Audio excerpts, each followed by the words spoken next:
ili uweze kufanikisha huo mpango uliopanga mwaka huu, mipango ulionayo mwaka huu, fanya vitu hivi viwili vitakusaidia. Viko vingi lakini nakupa viwili tu leo.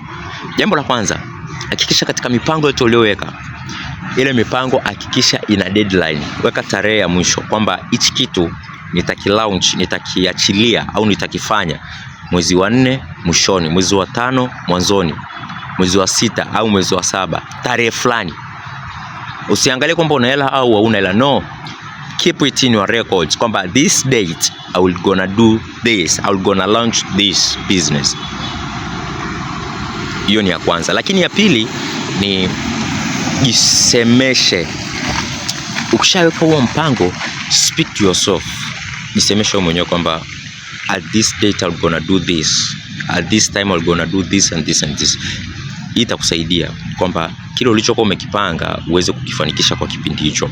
So usipojisemesha mwenyewe kwamba nitafanya hichi kitu kwa kipindi fulani, usipoweka mipango hiyo na usipoandika mahali kwamba deadline ya hichi kitu ni siku fulani, hicho kitu kitabaki kwenye makaratasi na mwaka utaisha, utasema oi, mbona halijatokea?